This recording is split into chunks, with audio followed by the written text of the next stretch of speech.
Hi, everyone. It's Cheryl Hickerson at Females in Finance, and I'm so glad you are here with us today and watching my friend Jeannette Seibly, who wrote this and many other amazing books. But get your brag on, and we're going to talk a little bit about her work. And Jeannette, tell everybody about your greatness. So I am, and just celebrated this past Monday, I am a leadership results coach for the past 32 years, That's and my clients get results. It always amazes me that people hire coaches and then they lament over they didn't get the results that they said they needed and wanted. And it's like, you know, my clients do. So yeah, anyway. I But love I that. focused on people challenges. So whether it's working with bosses or leaders and hiring, coaching, and managing their people, we resolve the issue. And I really love that my years of experience and my commitment to helping people work more harmoniously and effectively together, but most importantly, to achieve those intended results, because there's this horrible statistic out there, it's supposed to be factual, that only 10% of teams actually produce the intended result. That's scary. And when I shared that with a couple of people, they said, yeah, that sounds about right. And I thought, whoa, that's just unreal. That is. And I was reading through your book, and I have to tell you, for anybody, I know that Jeanette's got make sure there's a special link here so that you can get to this particular book. One thing that I have found very difficult as I interview and talk with people who are joining Females in Finance or becoming members or just people out in finance in general is that it's very difficult for us to brag about ourselves. Like we've been told since we were young children, like, don't do that. Nobody likes a bragger. Nobody wants you. That word brag has really had a negative connotation attached to it. And I love the fact that you've like literally taken the power back or you've taken the stigma off of that. And I think it's the one thing that when you say on the back of it about shameless self promotion, really focus on the word shameless. Because there was a lot of shame when we were kids, were there not? About Yes, don't tell people absolutely. you do great things. Talk about that a little bit. Well, I would say baby boomers, Gen Xers, we had parents and teachers and neighbors and whomever else in our families telling us that bragging was wrong. Yeah. And then today, our younger people, our millennials, our Gen Zers, and our Gen Ayers that are coming into the workplace, just starting, that they're being told by the teammates that it's bad and wrong because they use the word I as opposed to the word we. Well, here's the challenge is I don't know that we did that particular task. I did that particular task. So it's creating a new conversation there where people get to promote what they've done in Yeah. such a way that people find value in it for themselves. They're inspired by it. But I would say bragging has really come a long ways. I remember back in 2009 when I published the very first brag book. This is book 6 and 7. So this is book 6 and 7 here, because we also have the one for job seekers. That bragging, I was told, oh, don't use that word. Yeah. And yet it really helped open up and facilitate that it's okay to share yourself. It's okay to toot your own horn. It's okay to talk about your accomplishments. It's how you go about it. Yeah. You said something so key there that I think a lot of people who are, I am Gen X, like I am the epitome of Gen X, uh, that I remember group projects in school. And I know why teachers do it because you are going to work in groups as an adult. So you Right. have to understand the concept of, the give and take, the compromise, setting the tone for the project and when it's due and working it backwards and who's going to handle what. But let's be really clear. Many of us have a time frame from there that we were not happy about group projects because it was I did the work. And I remember vividly being in a science class and I had done all the work.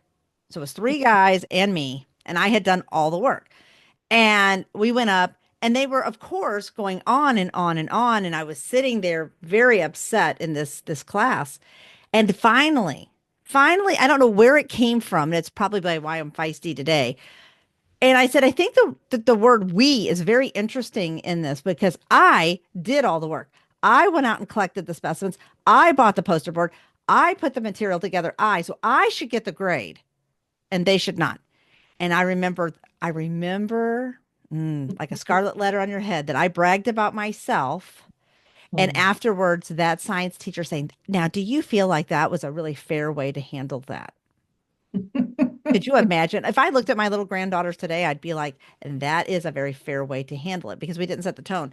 But those people did back then. And so we grew up to be people who didn't brag. We didn't brag.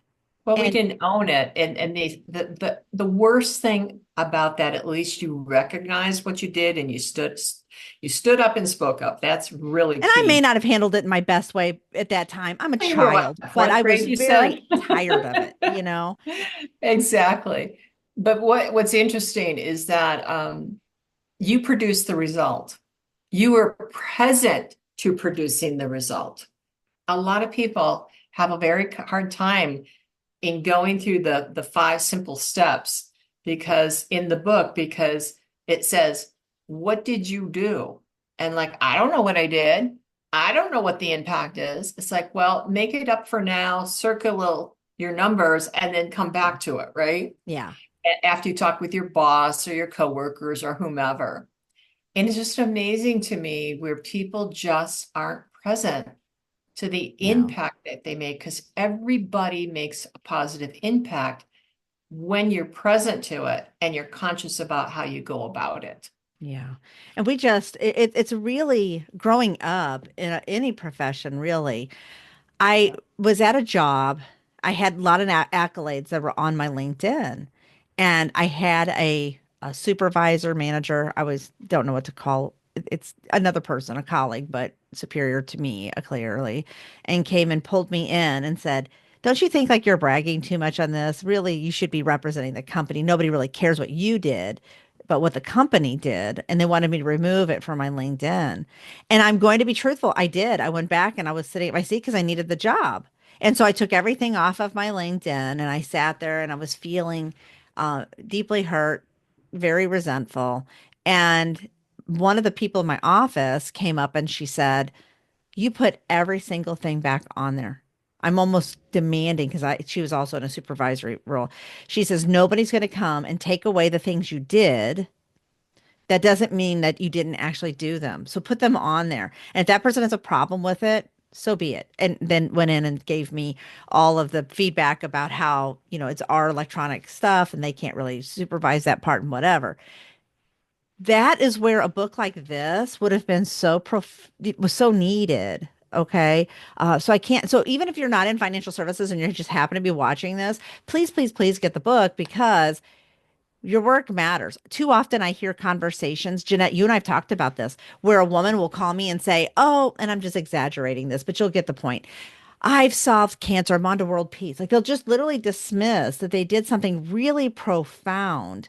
And I have to like wrangle them basically and bring them back and into and be present in the win. And it's a super uncomfortable feeling for a lot of professional women. Do you see and hear this? I've got to imagine. Oh, I had a conversation with a woman, and if I could have taken a wet noodle and just smacked her with it, I would have done so. But we were having a conversation, and during the conversation, I learned she had a PhD, but she doesn't share her PhD. So, me being me said, well, you should put that Yeah, as part of who you are. Oh, no, I couldn't do that because people would feel uncomfortable with comfortable. me. But was really fascinating. There was a study done by the Wall Street. I don't know that it was done by the Wall Street Journal, but it was in an article by the Wall Yeah. Street Journal called In Praise of Bragging. And what they found out was that when you hide things like that, people will find out. They will actually feel more uncomfortable with you because you didn't tell the truth. You didn't share. It's like a lie of omission, right? Yeah. Yeah. And so I think it is important that we stand up. It's sort of like when Jill Biden became First Lady. They wanted her to remove Dr. Jill Yeah, I Biden. saw that. I was like, "What?" It's like, why? Because people would feel uncomfortable. Huh? Like, that's why I love having these conversations because it's really opening up our awareness and our consciousness of how we do have to honor all of us, and that includes women, men, regardless of backgrounds, etc. We have achieved different things in our lives. And when we can share them, we're actually an inspiration to other people. Oh, I so agree. I actually feel a little bit cheated sometimes in a friendship capacity when somebody doesn't tell me they did something great. I Yeah. sit back and I actually ask myself, I want you to imagine, I'll sit back and say, well, why didn't they just tell me about that? Why didn't I get to share in that? Why didn't I know that?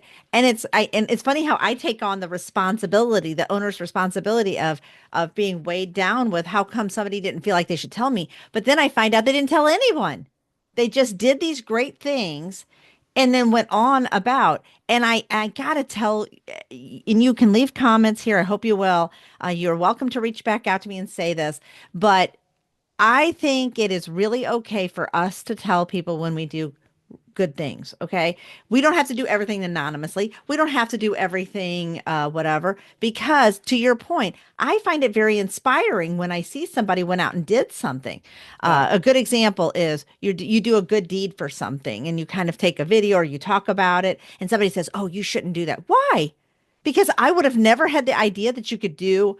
Example, I saw somebody who stood at an Aldi with their child and they were giving everybody quarters in the parking lot because Oh. everybody's always digging around trying to find the quarter to get the thing. And I thought, what a good, like, what an easy, good, fun give back to stand there and say, I have your quarter. I have a quarter for you. I have one. And just to feel good and be like, oh, thank you. You know, and I had people, I did this with one of my grandkids, and the people were coming back out, and here's your quarterback. I'm like, no, no, pay it forward to somebody else. Put it in your card, and the next time you give out, please give it to somebody else. Like, but I learned that that's not what I learned that by watching somebody do it. Yes, on TikTok. Yeah. It doesn't matter. I saw somebody bragging about they felt good, and I thought I want to feel good too. When you work with your clients, how important is the feel good factor to the work that they do? Like feeling the dopamine rush or feeling the good part of sharing the brag versus not doing it and kind of sitting over there going, I wish I could tell somebody or I want to tell somebody. You get where I'm going with that? I think it's I got to be do. important. And it's really interesting that one of my clients thought that the brag book was nonsense, thought it was stupid, but did the work because, you work with me, you're going to Yeah. do the work. We're not just going to talk about it, you're going to do the work. So he did the work and it just blew open his entire world. So, such that he then was able to better understand why the resumes he'd been putting out for years were getting no attention whatsoever, and why in the job he was at, he was having a hard time breaking through that ceiling was because he couldn't talk, he couldn't share what he had achieved in a business-like manner. And it was just really great. And from there, it just expanded into how he put together his goals, how he put together his metrics, how he worked with his employees. It was just so heartwarming. So Yeah. heartwarming. You actually wrote in the book, and I had it circled. And on page 14, we were kind of doing like your talk about leading into the book. And you said, by valuing yourself and your success, regardless of the size of them, you influence and inspire others and build credibility. You feel great, and so do others who listen to you. That to me is so, and it actually, when I met you, this is a true story. You may not know this. You and I have known each other almost 5 years now. And you were talking about that. I used to never, ever go and like put females finance's name in the hat for like awards and stuff because I was like, who cares?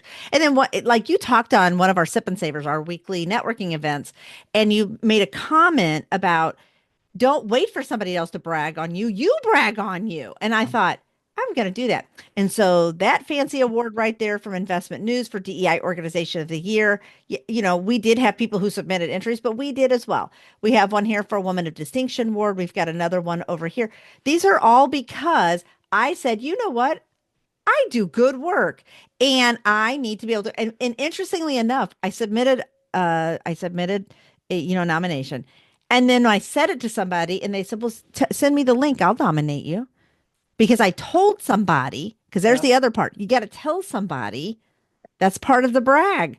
You got to tell somebody you did the work. and then let them go. And then before you know it, people are like, I really like this organization. I really like what the work they're doing. I want to say something nice. And then I do it in kind too. So that's one of the things that you said in this book that I remember so many years ago that I thought, Jeanette's going to give me the okay on this. What would Jeanette do? And so that's my WWJD. Was I riding on your shoulder? That's what I felt like. But I did, and when you do win an award, I don't care who's on here watching, you do feel good. Yeah. It's just, and then one other thing that you wrote in the book that I circled that I want to make sure I said today, because this is really out of everything you've written here that I've been able to drink in, this is the one that I kept coming back to. On page 64 of your book, you said, the goal is to have people better understand who you are and identify with what you can provide for them. Understanding yourself builds credibility faster and it will set the tone for your success. It will set the tone for your success. That's what a brag is. It sets the tone for the success. I cannot tell you enough about the seriousness of the work. I mean, we can joke and reminisce on things, but honestly, I think this is a really important part of the success soup, for it to come and be like there. And it's digestible, it is easy, but it's hard work to break It's habits. hard if you're resisting Yeah, doing the to break the work. habit. Yeah, Yeah, because again, we've been taught not to pay attention. We've been taught to dummy down, to diminish what we've done, or like what you experienced, and we've all experienced where no, it's bad to say I as opposed to we. we. Yeah. Yeah. And it reminded me of one of the reasons I wrote the story, and it's the very first testimonial in the book. But I was doing a keynote for Get Your Brag On with a really great group here in Denver called She Leads. And we were going through the exercises because when I do a workshop, you can actually leave there at the end of it and be able to brag and make a difference. Yeah. And so this young woman who was in her 20s raised her hand and said, I'm only in my 20s. I haven't achieved anything. And I said, au contraire, I don't care if you're 8 or you're 80. Yeah. Everybody has achieved a lot of things in life. It's just a matter of being present and aware of it. Correct. And so I didn't think anything more about it. A couple of years pass, and Beth, who's the founder, CEO of She Leads, said, Jeanette, I got to tell you a story. I said, oh, do you remember Kaylee? And I mentioned her name because it's the very first testimonial in the book. And I said, yeah. She goes, well, she went from one dance studio to 5. I said, oh, cool. That is so cool. She goes, but here's the real brag that I wanted to share with you. She is now choreographing dance on Broadway. That's amazing. Like that's All very because she real learned how to change. speak up and brag. And she Yeah. still, at the time, was in her 20s. So, Yeah.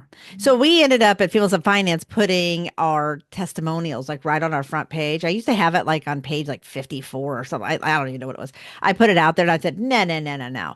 And I started putting these testimonials like right. And they actually are running on a ticker tape sort of thing at the bottom, like on our website. So people can click them and actually read what people say about us based on conversations that you have shared in our networking event. I we have to brag on ourselves. We have to. If we're waiting for someone else to do that, stop. Please stop. Please know it is okay for somebody like well, questioning it in your and I brain. think it's very unfair for people to do that. Yeah. Number one, they have no clue all that you did to No. save that client or Yeah. to help that person through Yeah. whatever Agree. they were going through, or as a teenager, talking with another teenage friend to keep them off of drugs or to Correct. prevent them from drinking and driving. I mean, there's so many things out there, so many different types of brags that we can create, but waiting for others to tell one on us is, yeah. And some people say, well, does it tell you how to humble brag? And again, in the Yeah. same article in Praise of Bragging by the Wall Street Journal, it said humble brag is just as bad as everything else because what you do is you're taking it away. You're trying to diminish it on your own. Like, oh, Jeanette arm Just wrestled did this me to thing. do this, or Yeah. Cheryl told me I had to say this. Yeah.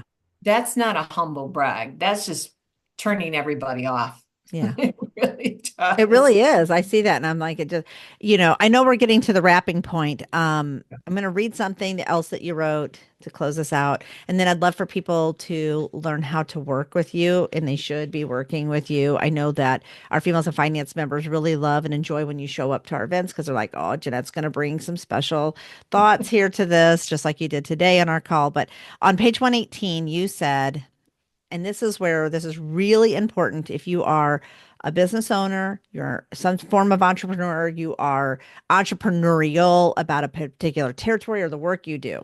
This is it to me. Jeanette wrote, brag statements, networking, and building credibility are important skills to develop if you want to have a satisfying career and develop professionally over your lifetime. They are great reflections of a positive and confident attitude when you share them. And I cannot stress the importance of not only just reading the book, tell people how they can work with you. Well, probably the best place to go is either on LinkedIn and just join me and then reach out and then we can talk one on one. Or if you'd rather go to the website, it's Seibco, that's S as in Sam, EI, B as in boy, C as in O, or C as in cat, and O.com. And then if you're looking for the book, do a /books /, or if you want to have a conversation, one-on-one, confidential conversation, one-on-one with me, go to seibco.com /contact Okay. /. Wonderful. We'll make certain that we have all of those links on here. Thank you so much for this, for everything you share, the safety of conversation people can be around in with you, to be vulnerable and say, "Hey, I don't know sure if I'm doing this," and you're like, "Hey, we can work on that." Just everything about this has just been knowing you and working with you and being able to call you my friend. I feel very, very honored and special for that. So, and thank you Right. for my quote in the book. You're welcome, but My right back husband saw it. I at told you my you. husband saw it before I did. He opened it up and went, his face. Daryl's like, "You're making that name proud. Look at you in the book." And it really was a shocker. So just what a But treat. thanks for all that you do too. I mean, you really do, and you walk your talk. This is really critical. You walk your talk where you want people to share their greatness. And a lot of times it's hard for people to It do is. that because of what we've been talking about during these past few minutes. So thank you for all that you do as well. I so appreciate you. Thanks for this.